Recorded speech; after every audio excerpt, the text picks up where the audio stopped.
안녕하세요. 꼭 필요한 시니어 정보를 핵심만 간단하게 알려드리는 시니어 콘텐츠 랩입니다. 오늘은 서울에 사시는 60대 은퇴한 시니어님께 온 사연을 바탕으로 우리나라에서 노년에 살기 좋은 지역은 어딘지 소개해 드릴게요. 안녕하세요. 저는 올 초에 정년퇴직을 한 은퇴자입니다. 은퇴 후에 남편과 시골에 있는 전원주택에서 살고 싶어요. 둘 다 서울에서 태어났고 자식들이 서울에 있어서 서울과 거리는 너무 떨어지지 않으면서 퇴직금과 여유 자금으로 넉넉하게 주택 매매까지 가능한 곳이 있을까요?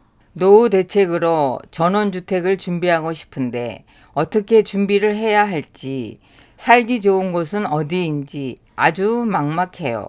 시니어 콘텐츠 랩에서 좋은 정보 부탁합니다. 우리가 은퇴 이후의 삶을 준비할 때 전원 생활을 하고 싶다고 생각하시는 분들이 많습니다. 그렇다면 대한민국에서 노후에 살기 좋은 지역은 어디가 있을까요? 2020년부터 코로나 확산으로 시중에 돈이 많이 풀리다 보니 부동산 가격이라든지 물가가 너무 많이 올랐는데요.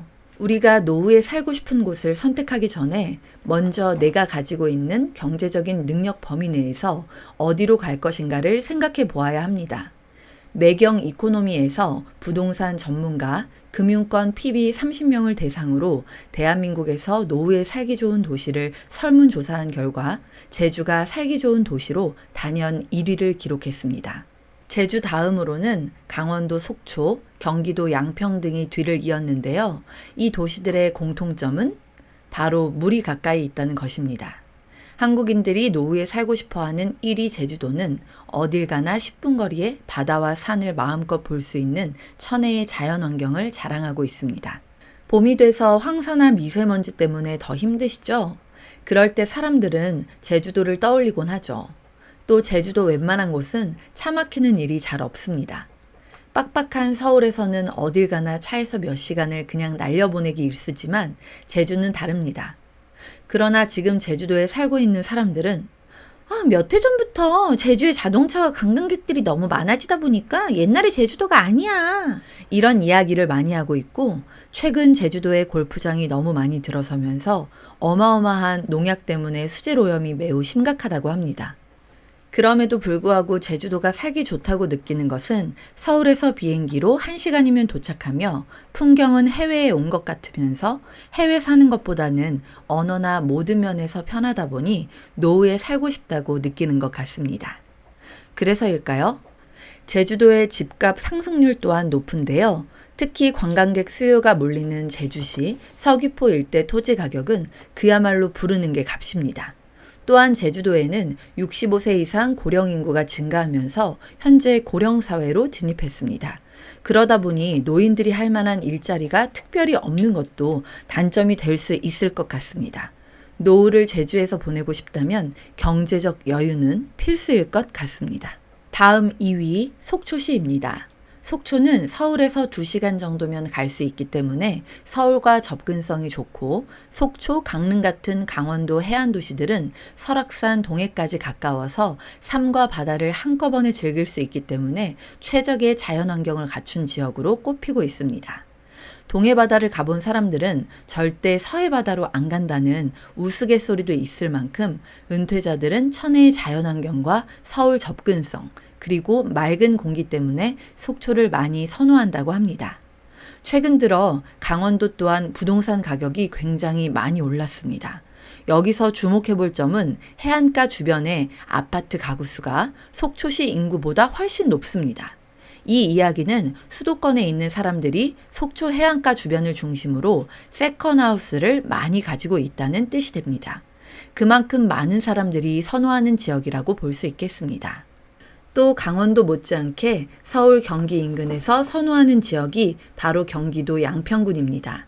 언제든지 지하철로도 갈 수 있고 여러 가지 편의성 때문에 양평을 많이 선호하는데요.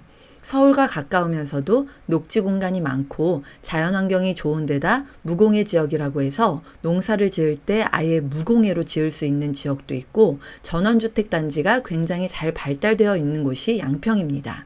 방범시설도 잘 되어 있고 편의시설도 어느 정도 갖춰져 있기 때문에 사람들이 서울에서 가까우면서 자연환경이 좋은 곳으로 양평을 많이 선호하고 있는 편이죠. 10위권 밖으로는 경남 통영, 거제 등 남부 해안 도시들이 많은 표를 받았는데요.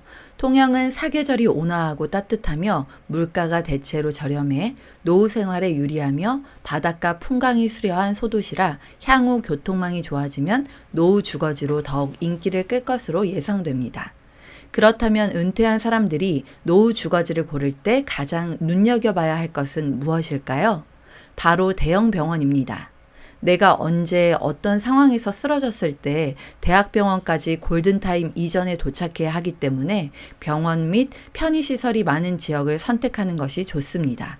또 고려하시면 좋을 한 가지는 우리가 65세가 넘어가면 지하철 무료 승차가 가능한데요. 그러다 보니 교통 접근성이 좋은 도시에 사는 것이 교통비를 절약할 수 있는 하나의 방법이 될 수 있습니다. 그렇다면 우리가 노후를 보낼 주거 환경을 따질 때 가장 중요하게 생각하는 것은 무엇일까요? 바로 은퇴 자금입니다. 내가 가지고 있는 노후 자금으로 집을 구하는데 모두 쓰면 절대로 안 됩니다. 우리는 나이가 들수록 현금 흐름을 확보하는 게 가장 중요합니다. 물론 노후를 좋은 집에서 보내는 것도 좋지만 계속 일을 할 수 있을지도 모르는 상황에서 은퇴 자금을 집에 전부 투자하는 것은 금물입니다. 또한 서울에 집을 현재 보유하고 계신 분들이 전원 생활을 하기 위해 현재 있는 집을 팔고 경기도나 강원도로 가시는 경우도 종종 있는데요. 이런 고민을 하시는 분들이 계시다면 지금부터 집중해서 보시기 바랍니다. 우리가 2030년에서 2050년까지 대한민국 인구를 예측해보면 인구는 점점 줄어들 예정입니다. 그러면 인구 소멸 지역, 즉 사람이 한 명도 살지 않는 지역이 남쪽 지역부터 서서히 늘어나게 되고 결국 사람들은 병원이나 모든 인프라가 있는 도시로 몰릴 수밖에 없습니다. 그러다 보니 사람들은 비싸더라도 수도권을 벗어나기 힘들게 되죠. 바로 이것 때문에 나이가 들어 전원 생활을 즐기고 싶은 분들이나 수도권에 있는 집을 가지고 있는 분들이 서울을 떠날 때는 반드시 전세를 주고 가라는 이야기를 하는 겁니다. 서울에 있는 집을 팔고 지방으로 가면 다시 서울로 돌아오기가 힘든 것이 현실입니다. 따라서 전원 생활을 즐기시더라도 서울에 있는 집을 매도하고 떠나기보다는 병원을 자주 다녀야 할 시기에 다시 큰 병원들이 많은 서울로 올 수 있는 집은 꼭 남겨두시고 가시기를 추천드립니다. 또한 은퇴를 앞두고 계신 분들이 은퇴하면 한적하게 전원 생활을 즐기며 시골에 가서 집 짓고 농사 짓고 살고 싶다는 분들도 굉장히 많은데요. 그런데 중요한 것이 시골에 있는 땅을 사서 집을 짓는 것은 절대 하시면 안 됩니다. 이것은 정말 노후의 파산으로 가는 지름길이기도 한데요. 아파트와는 달리 전원 생활은 어쩔 수 없이 마을 공동체 활동을 해야 합니다. 도시에서 오래 살아온 사람들은 마을 사람들의 성향을 알 수 없기 때문에 마을 사람들과 섞이기가 쉽지 않습니다. 또한 병원 갈 일이 생겨도 노후의 전원 생활은 병원 접근성이 떨어져서 위험할 수 있습니다.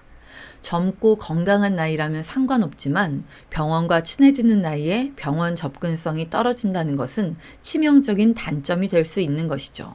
뿐만 아니라 전원주택은 모든 걸 혼자 해결해야 하기 때문에 집에 무엇인가 고장이 나면 일일이 알아보고 고쳐야 하니 관리 비용이 만만치 않습니다.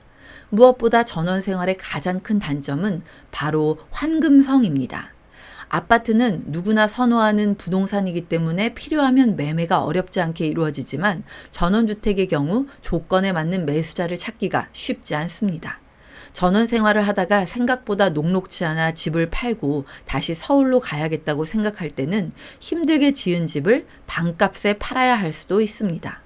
만약 전원 생활을 꼭 해보고 싶으시다면 집을 금매로 구매하는 것이 제일 좋으며 땅을 사서 집을 짓는 것만은 절대 추천드리지 않습니다.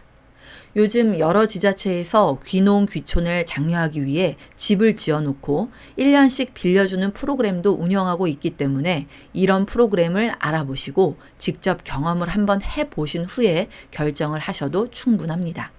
무조건 땅을 사서 집을 짓는 것은 다시 한번 말씀드리지만 절대 해서는 안 됩니다.